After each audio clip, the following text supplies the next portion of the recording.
Hey everyone, my name is Aitch Alexandar, and I recently have been trying to do stand-up comedy. I performed 4 times for open mic at Wise Guys in Salt Lake City, Utah. Right now I'm driving, and I thought that I would share a little something that's been happening. So I've performed 4 times, and all 4 times there have been mildly and more overtly transphobic punchlines. And I get it. Our society right now in America, the Christian Republic, is anti-trans. They're pro-guns and anti-women and anti-transgender people. Keep the laws off them. They want to control everything. These people who are deciding what other people can do with their bodies, but heaven forbid we ask them to be kind to others, and to help create a safer country.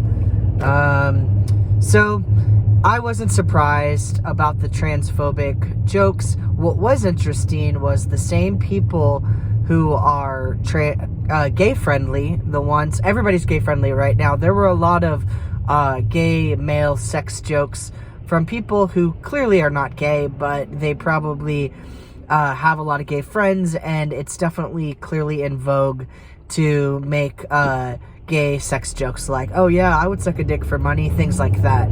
However, the very same comedians will have a joke about Bud Light and the transgender woman, Dylan, that Bud Light is sponsoring, that's receiving a lot of transphobic hate. So they're doing what comedians are supposed to do, read the headlines, talk about what's in the news, but instead of having a clever, unexpected punchline, we're setting up a joke where you think it's going to go in that hateful direction. They have very predictable, similar kind of hateful punchlines. So what I decided after 4 times performing and listening to this shit, which I'm not about censoring people or PC stuff. I feel like comedy is an exception to all of that. And I just think it's kind of lazy punchlines. That's all. I think that they could write, they're really great comedians, and they could really use their platform to not only be extremely funny and clever, but also not sort of perpetuate the low-hanging fruit of transphobia, right? So I was tired of that shit, and it was open mic the 4th time. I was waiting to see if my name would be called or when it would be called, and a guy, 2 people before me, my name was called, 2 people after him.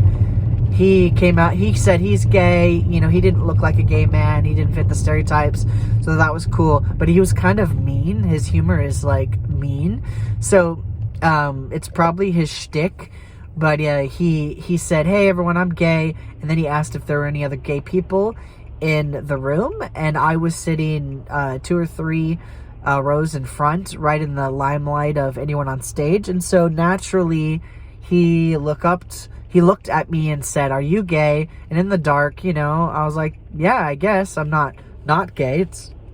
So for simplicity, I said yes.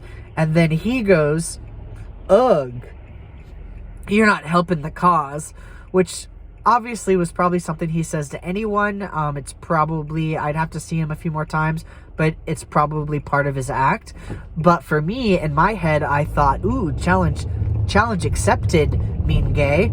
And so when I went up, 2 people after him, the first thing I did this all spontaneous, which I am not a spontaneous person. So I was really proud of myself. But I get up there, you only have 3 minutes, right? And the clock is ticking. And I go, hey everyone, my name's Aitch Alexandar. I'm not actually a gay. Where's mean gay? And then I hear some woo, you know, which is dark audience for, hey, that I'm that person, or hey, you know, we thought he was mean too, you know. It's open to interpretation. But I said, hey, where's mean gay? And then I said, I actually identify as a queer. And I'm using the terminology that people who aren't gay or aren't trans are using, and they're putting a in front of it, right? A gay, a trans, a transgender, and I think that's comical in itself. So I'm using that terminology because I think it's hilarious. So I go, I'm not actually a gay, I'm a queer, and I'm also a tranny. And then I totally impromptu say, or as I like to call, a manny with a fanny. And I thought it, and you know, everyone was like, woo, they thought it was hilarious. I thought it was hilarious. And I did it like that because, one, I use queer because it is a word that historically had been weaponized as kind of a violent tool to oppress gay people, lesbians, you know, the whole sexual spectrum, all the alphabets. And then I never really was someone who adopted the slang tranny to do the very same thing.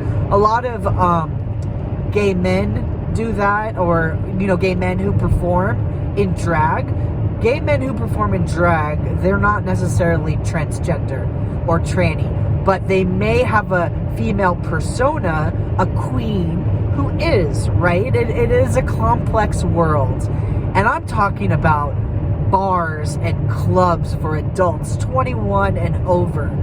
Those are the drag queens that are, you know, the risque ones, the ones that the right, conservative right, Christian mafia, not my friends who are Christian, who are kind, but these other ones who have sort of hijacked normal Christian beliefs to oppress others and pass discrimination laws in our country right now, sweeping the country for women and trans and gay folks. And those drag queens are R-rated. I would agree with everyone. But those are the drag queens that the right, the conservative people are clinging to as if they're the same drag queens who are reading to kids in libraries. Those are different. That's a different performance. That's age appropriate. They're dressing up like the book characters. They're reading books in front of kids with their parents and adults and teachers and librarians. The context here is everything. It's like saying that let's ban women dancers because some women dance nude in men's clubs, right? Or whatever, gentlemen's clubs, or whatever the euphemism is, or strip clubs. But women also dance ballet and modern dance and anything else that's fully clothed, and that is not the same performance, and that is not the same experience. So this is, context is important. And so I was fed up not only with the trans hate with Dylan, but also the lack of context and the fear of drag queens grooming people when it's a totally different experience. The ones reading to kids are not the ones in clubs half naked, not half naked, it depends, like it's art, right? So you're an adult and you're in a club where this alcohol is served and you are there for a show. And yes, sometimes there might be scantily clad drag performers, drag men, drag kings, and drag queens. That is for adults. That is not the context of drag queens reading to kids in libraries any more than women who dance on a stage fully clothed for all families and adults and kids alike, versus women who dance nude for perverted men. So, like, that's the distinction. Context is everything. So I am working on a bit about context. It's starting to go a little bit like, hey guys, have you heard about drag queens reading to kids? Yeah, I'm disgusted about that too. Gross. There's nothing more disgusting than someone who can read. And then I think, and I don't think drag queens should read to kids either. I think they should read to our politicians, because clearly the politicians in Texas and Florida don't know how to read. That's why they're burning all the books and banning all the books. So that's what I've got right now. The joke that I did on stage with I coming out saying I identify as a tranny. I also added as I like to say a manny with a fanny. I definitely want that to be my new catchphrase for a trans comedian. I have a full-time job and a full-time life. I'm always going to be awkward. My stage name is Awkward Aitch. I'm only doing it as a hobby and as a way to challenge myself and prove to myself that awkward introverts are funny too, and that we can brave the stage too.